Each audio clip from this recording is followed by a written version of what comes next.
This video is brought to you by Ageless Geeks.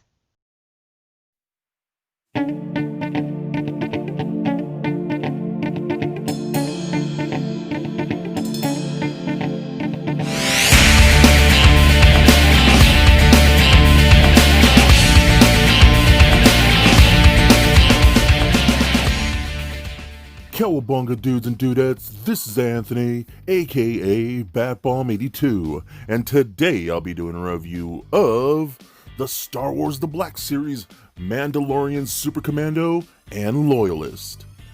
Now, taking a look at the front, we can see that both figures are showcased in the newer style Black Series window box packaging. Turning both boxes around, we can see some really cool images of both characters, as well as short bios. So if you want to read those bios, go ahead and pause them now. So with the box out of the way, let's crack these figures open and see what we have inside. Alright guys, so I'm going to start off with the Loyalist here first. So first and foremost, I'm going to shout out my boy Sal for hooking me up. He found both of these figures for me in the wild out in Florida, and he shipped them over to me here in California. So a big shout out to my boy for basically making this review happen. So the Loyalist itself seems to be the shorter packed figure of this wave. So he's a little harder to find, which is a little surprising considering these are supposed to be army builders. So that's a little weird, but still the figure itself looks really good. I love the helmet here. Of course, the straight up, more traditional style Mandalorian helmet looks really, really good.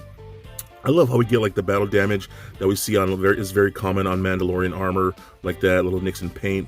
All looks really, really good. The sculpting all looks fantastic on the bracers and things like the little wrist rockets. All looks really good. Turn on the feet looks really nice. You got peg holes down there. His jetpack all looks really good. So yeah, man, this is really cool. For this particular character, we do get like this 0 number on one shoulder, and then whatever that symbol is on this shoulder, I'm not sure what that symbol is. Maybe that's his specific clan. So let me know in the comments if you know what that symbol means, if it's even a symbol. So I think it's pretty interesting too. Looks really good. So I like this, man. Really, really cool. Now I'm going to go ahead and bring in the Super Commando here because this is the one I was more stoked about the most. Because Darth Maul is my favorite Star Wars character, and then when I found out he was obviously alive and eventually became Mandalore, the leader of the Mandalorians, and he had his whole clan of what we like to call the Mauldalorians, which are Mandalorian, enthusiasts of Darth Maul, which is really cool. So for him, we got this really wicked helmet. I love this so much, man. You got those spikes on the top right there, which is cool because not all of the Mauldalorians really had the spikes on the helmet. So some of them did, but these are kind of a little rubbery type of plastic on the top right there. I do fear those will break off, but they're not as brittle as I would think. So they have a little flex to them, so hopefully they don't snap off on you too much. I love the ornateness of his armor here. Of course, you have that Darth Maul themed body paint and things like that, which really nice. We have some spikes on the shoulders right here. Very, very cool. So we got some more of that silver wear throughout the figure, like this on the knee pad, the shin guards, and things like that. So I totally just fell right out of my hands.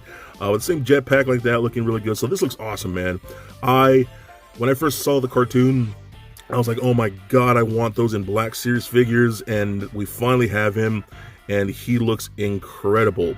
So I'll bring this guy back in right here. These are actually the exact same figure. They share parts on basically everything here. So the whole torso is exactly the same. You're going to see just really different paint decos. So the forearms like that are exactly the same. Wrist rockets, exactly the same. Same thighs, same knees, same shin guards, same boots.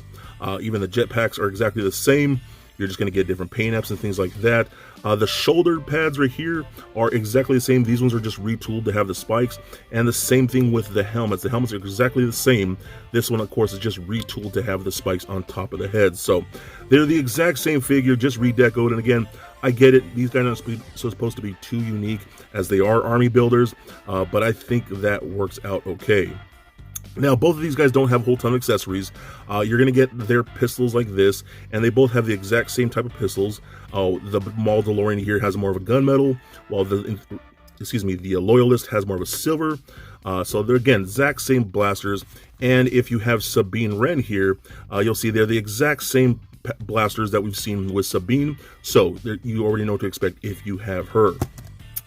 You only get the 2 pistols for each figure, as well as the jetpack, and that's pretty much all you're going to get with accessories.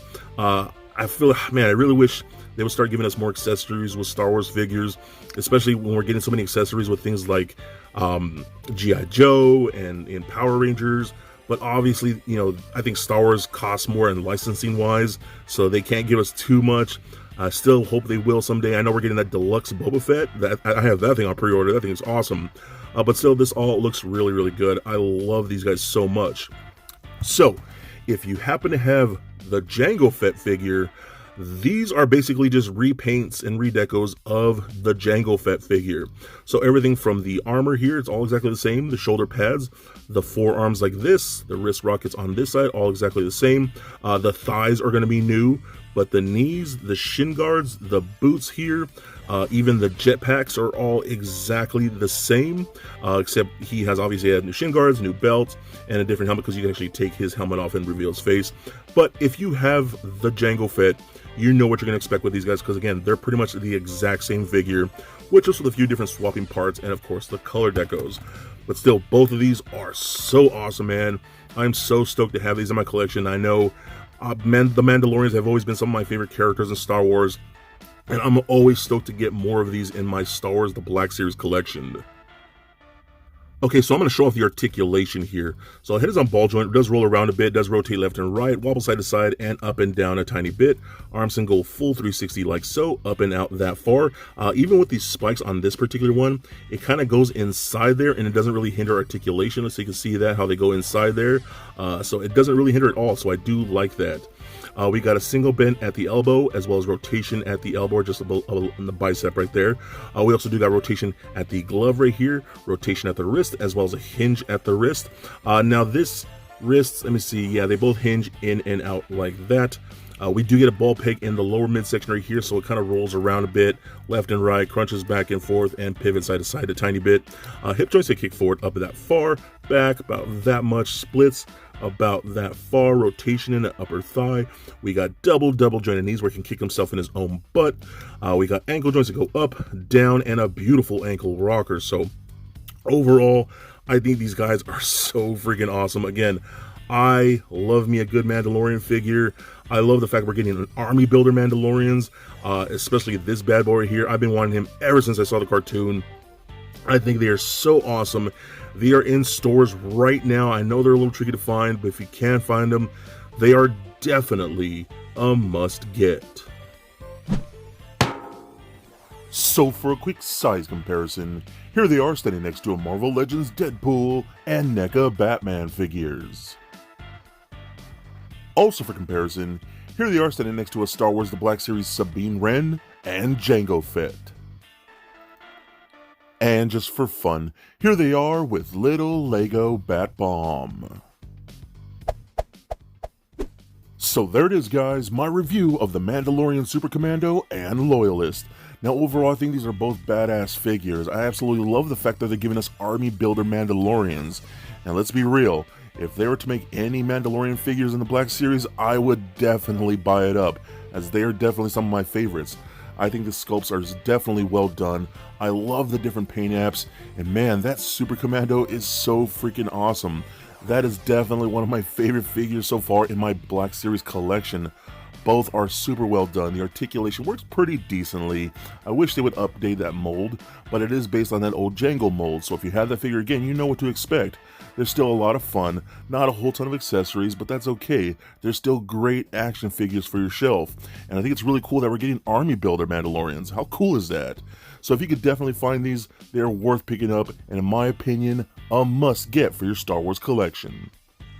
So please comment, like, and subscribe. Stay nerdy, my friends. Peace.